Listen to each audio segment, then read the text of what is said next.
Bonjour. Alors dans le cadre de ENCG Interviews, comme l'ont déjà fait quelques lauréats, à mon tour je consacre une petite vidéo pour vous parler de mon cursus scolaire, mon parcours professionnel et éventuellement donner des conseils aux futurs lauréats. Alors je suis Leila Winatou, j'ai 23 ans, originaire de Meknès et je suis lauréate de l'ENCG de Tanger, promotion 2016, option audit et contrôle de gestion. Et actuellement, je suis analyste co à Jacobs Engineering et en même temps, je prépare un doctorat à l'ENCG de Tanger. Je fais de la recherche sur l'impact des normes comptables IAS et FRS sur le contrôle de gestion. Alors en 2011, j'ai obtenu un baccalauréat français scientifique en sciences mathématiques au lycée Paul Valéry de Meknès et tout de suite après, j'ai intégré l'ENCG de Tanger. Alors c'est vrai que j'ai rencontré quelques difficultés au départ, car d'une formation en sciences mathématiques, je passe à de l'économie, de la gestion et du commerce. Et c'est vrai que souvent, lorsqu'on fait cette transition, on se rend compte rapidement que l'on accumule de grosses lacunes. Mais ce qui est bien, c'est que dès la première année, on nous classe sur un même pied d'égalité et on commence vraiment avec le b.a.-ba de toutes les matières.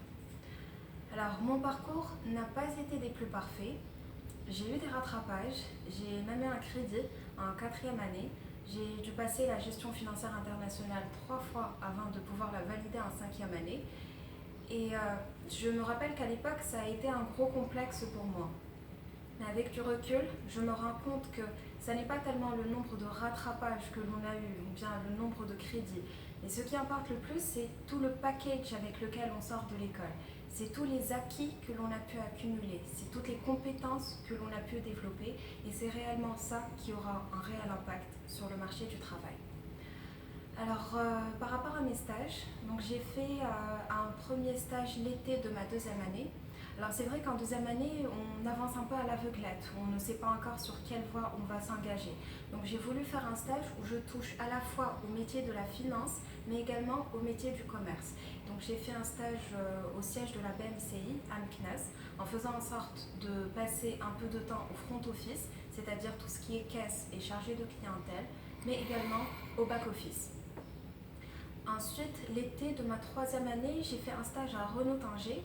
Ma mission était d'accompagner le gestionnaire des actifs et des immobilisations à effectuer un inventaire tournant des stocks. Et c'est à partir de ce stage-là que j'ai voulu orienter tous mes autres stages vers des stages relatifs au métier de la finance, car je me sentais beaucoup plus à l'aise et beaucoup plus familière avec les chiffres. Et donc en 4e année, on a choisi l'option. J'ai choisi l'option audit et contrôle de gestion. Et toujours sur cette même voie, j'ai fait un stage à Lear Corporation de 2 mois, l'été de ma 4e année, en audit interne. Toujours dans cette continuité, j'ai effectué mon PFE à Deloitte Maroc en tant qu'auditrice financière stagiaire. Alors, ce stage à Deloitte, il a duré 4 mois. Et je pense que de tous les stages que j'ai effectués, ce stage à Deloitte est le plus formateur et le plus important de tous mes stages. Et je crois également que pour toutes les personnes qui font audit et contrôle de gestion, il est très important de passer un cabinet d'audit, que ce soit pour un stage ou pour un travail.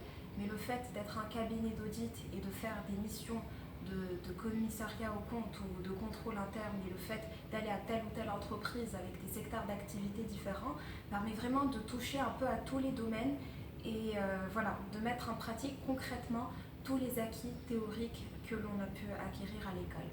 Et je dirais même que c'est en partie grâce à ce stage-là que j'ai pu décrocher mon premier emploi à Casablanca dans un cabinet d'audit, Auditis, en tant qu'auditrice junior. Et voilà, j'avais travaillé sur les apports de la loi Sarbanes-Oxley en matière de qualité d'audit. Et c'est vrai que souvent, lorsqu'on fait des stages, en tant qu'étudiant, on ne se rend pas forcément compte de l'importance des stages. Et je trouve qu'il est très important de passer par cette étape-là, de tâtonner un peu, et au final, on se retrouve sur la bonne voie. Alors, pour ce qui est des compétences pour exercer le métier d'analyste coût.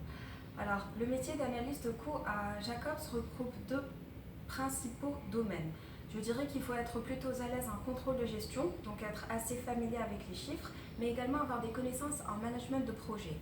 Alors il faut savoir que Jacobs c'est une joint venture entre l'OCP et Jacobs Engineering USA Group et on travaille par projet. Là actuellement je suis sur un projet qui s'étale sur 2 ans et en tant qu'analyste coût on doit être en mesure d'avoir une visibilité sur l'avancement du projet. C'est-à-dire que l'on a un projet avec un accord et donc un contrat, on a également 2 parties et on a un budget qui est alloué à ce projet. Et on doit être en mesure de savoir quel a été le budget consommé, quel est le budget restant, et être en mesure également de faire des prévisions afin d'optimiser les coûts et faire des prévisions également pour, on va dire, détecter les éventuels changements qui surviennent lors de l'avancement du projet et être en mesure de changer le contrat initial et détecter éventuellement s'il y a des éventuels dépassements. Quoi d'autre? Alors je suis également chargée de faire le suivi des factures de tous les projets dans lesquels Jacobs est impliqué à Scholfel Asphalt et éventuellement procéder au déblocage de ces factures. Donc, pour récapituler, c'est plutôt des connaissances en contrôle de gestion, des connaissances en management de projet, mais il faut aussi avoir un très bon relationnel, savoir travailler en équipe, avoir un esprit de partage et avoir un esprit d'analyse et être en mesure d'exposer ses analyses et ses solutions d'une manière ouverte. Car on a souvent des réunions avec le client et il faut être en mesure de répondre à n'importe quelle question concernant l'avancement du projet. Et je dirais également que l'anglais représente un très grand atout. Alors, à la question, est-ce que la formation à l'ENCG est suffisante pour décrocher un bon emploi ou bien faut-il faire d'autres études?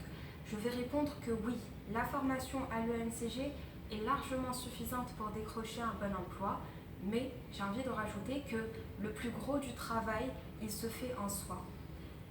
On sait très bien comment ça se passe lorsqu'on est étudiant. On a toujours cette tendance à, on va dire, reporter les choses, travailler à la dernière minute, travailler sous stress, préparer une bonne demi-douzaine de chapitres la veille d'un examen, préparer une bonne demi-douzaine de sujets d'actualité la veille d'un concours. J'ai envie de dire que la préparation d'un entretien, elle ne se fait pas la veille d'un entretien. C'est le cumul des expériences d'année en année. Et ce cumul d'expériences, il ne concerne pas uniquement la formation à l'ENCG ou dans une quelconque autre école, mais c'est plutôt comment on forge sa personnalité, comment on développe ses compétences et à quel point on a confiance en soi. C'est d'ailleurs pour cette raison qu'on nous expose à des mises en situation lorsqu'on passe des entretiens. Car comment voulez-vous convaincre le recruteur si vous n'êtes pas d'abord convaincu par vous-même? Donc il faut vraiment y aller avec cet esprit de oui, j'ai confiance en ma formation. Oui, j'ai confiance en mes compétences et encore une fois, oui, je suis capable de répondre aux besoins du poste en question. Alors, des conseils pour les futurs lauréats. Je dirais que le fait de postuler, il commence dès maintenant et non pas une fois que l'on décroche le diplôme. Donc, actualisez votre CV, postulez sur les sites des entreprises, postez votre CV dans des sites de recrutement. Je pense notamment à Recrute ou bien Indeed.com. C'est vrai que ce dernier, Indeed.com, il n'est pas très connu, donc ça vaut la peine d'aller y jeter un petit coup d'œil. Quoi d'autre? Alors, actualisez votre CV LinkedIn. C'est vrai que ça peut paraître assez inutile, mais mon premier emploi, je l'ai décroché grâce à une annonce postée sur LinkedIn. Donc, il faut vraiment tenter toutes les solutions possibles et imaginables. Allez vers le recruteur, c'est à vous d'aller le chercher et non pas à lui de venir vers vous. Donc, c'est vrai qu'on a tendance à voir sur LinkedIn une centaine de commentaires avec une centaine de j'aime et on se dit ce sera un commentaire ou un j'aime de plus. Mais il faut vraiment contacter le recruteur, joignez votre CV, écrivez une belle lettre de motivation bien personnalisée en fonction du poste et en fonction de l'entité. Et puis voilà, tentez toutes les solutions possibles. Pour les personnes qui veulent rejoindre la fonction publique, je dirais qu'il faut être à l'affût des concours et ce dès le mois de juillet. Donc je pense notamment au ministère de l'économie et des finances, au ministère de l'habitat, au ministère de l'agriculture, également le ministère du tourisme. Et puis il y a aussi pour ACG et GFC des concours relatifs à la CNOPS et à la CNSS. J'insiste également sur le fait de toujours prendre l'initiative, toujours prendre des risques et toujours faire quelque chose de nouveau. Si par exemple le fait de prendre la parole en public vous effraie, eh bien c'est justement l'occasion à l'école de présenter des projets. Prenez ça comme un exercice. Si le relationnel vous inquiète, vous pouvez toujours vous impliquer, prendre la coordination d'un projet, organiser un événement ou bien tout simplement rejoindre une association. Et surtout, ne limitez pas votre savoir et ne limitez pas votre connaissance. Ne vous limitez pas à un seul diplôme. Même si vous décrochez un bon emploi ou un très bon emploi, il y a toujours quelque chose de plus à faire. Vous pouvez préparer un PhD, vous pouvez faire de l'expertise comptable et pourquoi pas plus tard faire un MBA pour être ambitieux. Voilà, donc pour ne pas trop m'étaler, alors un dernier mot. C'est vrai que souvent les futurs lauréats me sollicitent pour de l'aide, de la documentation ou des conseils.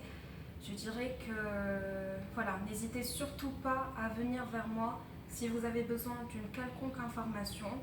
Et voilà, du moment que je peux aider, je le ferai avec plaisir. Et surtout, très très bon courage à vous tous. Merci.